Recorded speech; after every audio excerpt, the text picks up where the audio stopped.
Well, hi there. Now, this is a room that I and the rest of the 5:30 crew have come to know very well over the course of the show. I've made many a cuppa standing right about here, actually. But it didn't always look like this. In fact, when we moved in, the kitchen was located on the other side of the house. And this space here was actually a bedroom. But with a healthy dose of imagination and quite a few cans of paint, our band of merry helpers have created this light, bright, workable space. Tonight, we go right back to the beginning to trace the transformation from woe to go. The front porch was another room we worked our magic on. Tonight, we take a look at the makeover of this once dark and dingy space as well. And the key to both rooms? Colour, and lots of it. Judging from the inquiries which have poured into us at the office, these colours have been replicated in lots of homes around the countryside. But those of you watching last week will know that there was quite a bit of work to be done outside before we could get on with the renovations indoors. Last week, the renovation of our 30s bungalow really began in earnest. Our team of builders replaced the old iron roof on the veranda with clear corrugated plastic. This opened up the north-facing back of the house to the sun. Now, it's not a difficult job, but it's the first step in really improving the living area and kitchen. Well, as you can see, Jude, we've finished the veranda and we've let a lot more light into this area now. So what's the plan now? Well, we're here at the moment, and what we're going to do is the existing kitchen is here.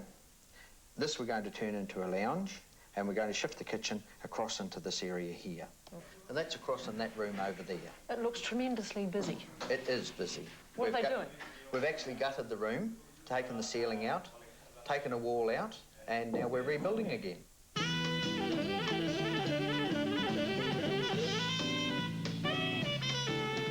So what about things like plumbing and electrical bits? Well, we've had the electrician in there and he's taken all the loose wires out and made the place safe for us. The plumber, he won't be in for a little while yet, not until we start installing that kitchen.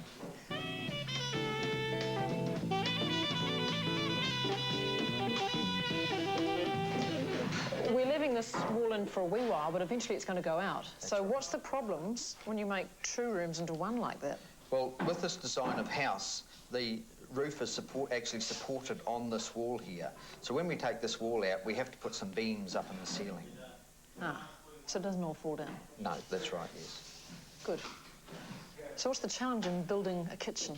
Making sure you've got the right kitchen for the right house, that it's workable, and Nobbies have done this for us. So your job at the moment is just to strip the space for them? Yes. They install it? Yes. And then we get on to the next project? That's right. It all sounds so easy. Time to get out Jude Cam, though, because our registered master builders have to finish reframing and completely relining with gyprock before Nobby Kitchens can install the modular kitchen they've designed for us. And while the work went on, an old friend dropped in for a visit. So, Dave, what do you think of the place? It's great. It's a nice, compact 30s bungalow. I really like the style. It's got good bones, and I like the timber architraves. It's not flooded with timber. Nice house. And we're starting to let a bit of light in because bungalows tend to be a bit dark, don't they? They can be a bit. And this is a good idea because it gives you another room almost, an outside room. And if you're having a barbie out here and it starts to rain, who cares? So what have you been up to lately?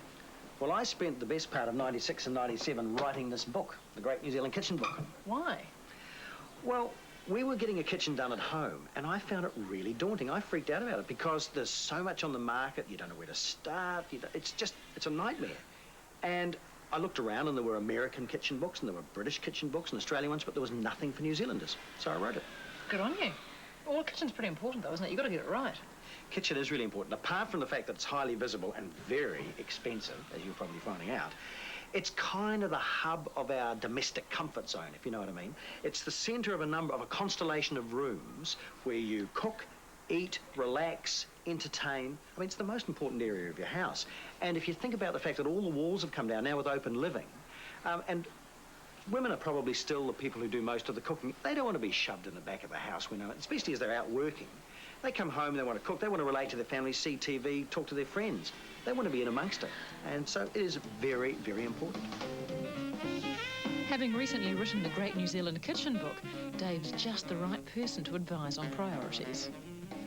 So, Dave, tell me about the basic needs in a kitchen. Well, it should be in the right place. Ideally, it should be in the east of the house and not the west, and this is obviously wrong. We're addressing that. It's going to move. That's absolutely bang on. Should have a good workflow, so the work should flow around it, you shouldn't be buzzing around like a fly. Okay. Should be hard wearing because you really hammer your kitchen. Oh yeah, kitchens get a bit of action. They do. And the storage should be convenient and accessible because you can just make more and more cupboards or more shelves, but your kitchen would be just huge. So it's got to be efficient. Shelves on the top of a pantry should be relatively narrow because if you have more than one can deep, you can't see what's behind. It should be appropriate to what you're storing, like rice or bags of rice or instant noodle packets. They won't sit up straight. They're like kids, you know. So you put them in drawers perhaps or in baskets rather than on shelves. And you should store stuff, ideally, either where you first use it or where you last use it. So like crockery would probably be best near the table where you use it or near the dishwasher where it ends up. So it's got to be accessible, convenient and appropriate. And drawers are really functional. Drawers are great. Drawers will cost you a little bit more, but they will give you twice the amount of storage space that a comparable cupboard will. Is there an ideal kitchen? There's as many ideal kitchens as there are people and houses who want them. So the kitchen for an apartment owner who has coffee in the morning and pizza at night will be quite different from the kitchen in a revamped villa where the people have 5 kids and they both cook. So, and there's everything in between.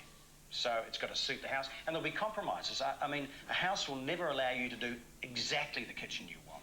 There'll be walls in the road, or you don't want to expand into the bathroom, or you can't go, you know, out towards the boundary too far. So there are compromises. So the ideal kitchen in any place will suit that house and that owner. What about the new kitchen? What do you think about this? Well, I think I've had a look at this, and I think this is great because you know what I mentioned about workflow. You bring your groceries in here, you put them in the pantry or the fridge, you take them out and you prepare them on the, you know, by the sink. You need water to wash things or put in your mixtures. Take it over to the hob to cook, and then round here to the servery, and then the dishes come back to the sink. So the workflow is in one direction.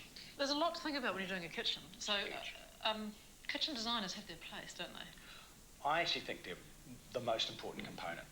Design's not something you add on like icing on the top of a cake. It's got to go right through. And Nobby Kitchen's design with the shape of the room very much in mind. Sort of horses for courses. And continuing the theme, it's time to unleash the team from Nobby Kitchens and get out my trusty Jude cam. They're installing modular units that come in all shapes and sizes. The way they're put together is a design specific to the requirements of this particular kitchen.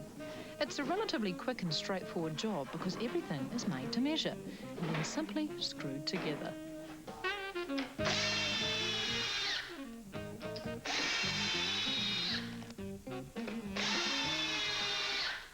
Easy as that. But as Dave said, it is an expensive job, probably one of the dearest that you'll tackle during the course of a renovation, so it does pay to spend plenty of time planning your kitchen. And while we were pretty much there on the kitchen front, all the joinery was in place, there were a few things missing, like the kitchen sink. Bit of an essential one, that one. So we grabbed our builder John and went shopping for a few necessary bits and pieces. That's coming up after the break.